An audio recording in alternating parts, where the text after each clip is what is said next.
Jadi apakah 1 juta per bulan itu cukup? Menurut saya cukup, tapi tidak saya sarankan. Let me explain. Karena saya anak finance, jadi kita akan menggunakan pendekatan finance pada video kali ini. Seperti kebanyakan ekonom, kita harus buat asumsi dulu. Asumsi pertama, saya asumsikan kita cuma makan 2 kali sehari, tambah 1 snack di pagi hari.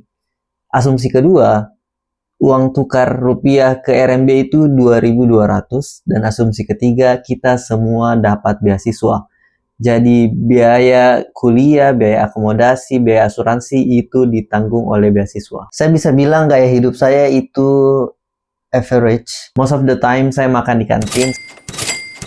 Sekali-kali saya makan di luar, di restoran. Sekali-kali juga saya belanja online. Sekali-kali juga saya main-main seperti main badminton dan lain-lain. Dan saya menghabiskan sekitar 1.500 RMB per bulan, atau sekitar 3 jutaan. Oke, ayo kita bahas. Saya akan tetap bahas akomodasi untuk teman-teman yang self-funded atau partial scholarship. Jadi setiap kota itu beda ya. Saya sendiri itu tinggal di Chengdu, kota tier 1 newcomers. Jadi kalau kalian tinggal di kota-kota top tier 1 seperti Beijing, Shanghai, Guangzhou, sama Shenzhen, itu bisa jadi biaya akomodasinya lebih besar sampai 50, bukan sampai sih, bisa jadi lebih 50% dari akomodasi yang akan saya jelaskan. Dan untuk kalian yang tidak tinggal di keempat kota top tier 1 itu, kemungkinan besar biaya hidup kalian atau biaya dorm akomodasi kalian itu sama dengan saya, atau bahkan bisa jadi lebih murah kalau kalian tinggal di kota tier 2, tier 3, atau bahkan tier 4. Untuk dorm yang tinggal sendiri itu di sini, itu biayanya sekitar 800 RMB per bulan. Ini sebenarnya opsi yang paling aman kalau kalian tinggal di top tier 1. Untuk teman-teman yang tidak mau tinggal di dorm, merasa mungkin tidak sesuai dengan personality, kalian bisa tinggal di apartemen yang biayanya itu tergantung berapa orang di dalamnya. Keuntungan kalau kalian punya teman, kalian bisa sewa apartemen dengan biaya sedikit-dikitnya itu 500 per bulan. Dan itu kalian dapat kamar sendiri juga. Ini sebenarnya pilihan yang paling nyaman, walaupun kalian dapat beasiswa juga, karena kalian bisa minta uang yang ada dari beasiswa untuk akomodasi itu 800, baru kalian sewa apartemen harga mungkin 500 per bulan, kalian cuan 300 per bulan. Dan teman-teman saya yang dari Pakistan, Bangladesh itu seperti ini. Untuk kalian yang mau tinggal sendiri, biayanya itu sekitar lebih dari 1.500 per bulan. Jadi silahkan ditimbang-timbang. Makanan. Kalau kalian makan di kantin itu kalian bisa hemat-hemat parah. Kalian bisa makan nasi goreng 2 porsi arliang, tambah 2 telur, sama 1 porsi sayur itu cuma 4,5 kuai atau sekitar 10.000. Tapi normalnya saya menghabiskan kurang lebih 8 kuai setiap makan di kantin. Dan porsinya itu seperti ini. Dan lagi-lagi ini tergantung kalian ya. Sky is the limit. Kalau makanan jadi yang tidak langsung ambil-ambil, itu makanan jadi yang literally yang jadi, itu minimal harganya 10 kuai. Untuk makanan di resto pinggir jalan atau warung pinggir jalan itu sekitar 15-25 kuai. Dan untuk yang mid range restoran itu bisa sampai 35-50-60 kuai.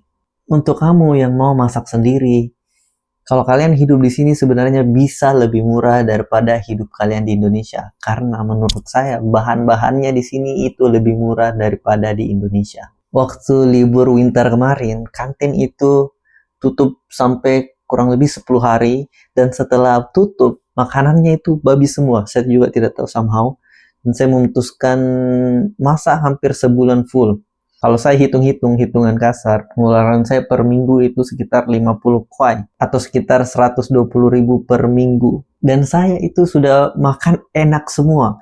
makan daging setiap hari, saya makan 5 minimal telur satu hari. Jadi sebenarnya kalau kalian tinggal satu apartemen yang anggaplah 3 orang bisa lebih murah lagi. Dan ini yang lagi-lagi teman-teman Pakistan dan Bangladesh saya lakukan. Oke, jadi biaya per bulan kita untuk makanan itu dari 440.000 untuk kalian yang mau masak setiap hari sampai 1.320.000 untuk kalian yang makannya most of the time di kantin, terus 2 kali seminggu makan di resto pinggir jalan, 1 kali sebulan makan resto di yang mid range, 200.000 untuk snack per bulan.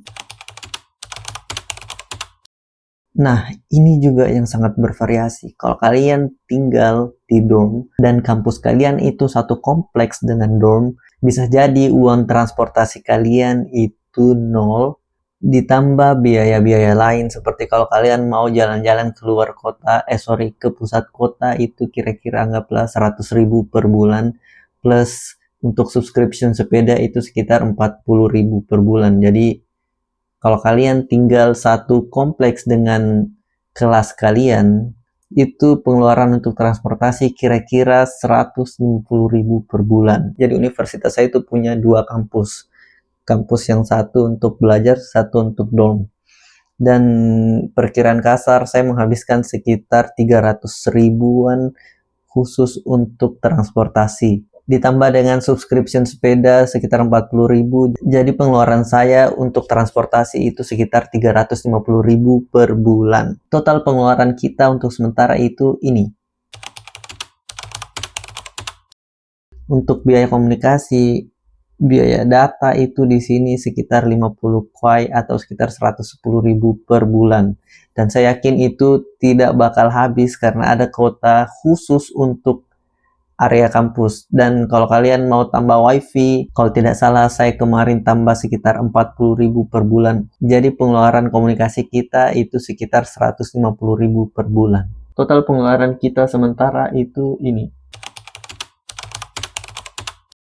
Untuk kalian yang tinggal di dorm, itu airnya gratis. Setidaknya saya airnya gratis dan somehow saya dapat 30 kWh per bulan. Dan 30 kWh itu somehow saya bisa pakai selama sebulan full. Padahal saya tinggal di kamar terus dan masak di kamar juga. BTW, listrik di Cina itu tidak tahu kenapa lebih murah daripada Indonesia. Padahal kita yang punya batu bara, tapi kok di sini yang murah? Aneh juga. Kita tambah sekitar 100.000 untuk listrik dan air, siapa tahu kalian lebih boros. Jadi total pengeluaran kita sementara itu,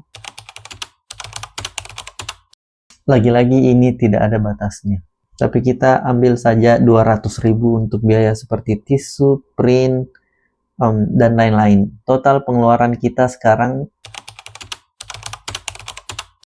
saya jamin belanja online di sini jauh lebih menggiurkan saya jamin belanja online di sini jauh lebih menggiurkan daripada di Indonesia.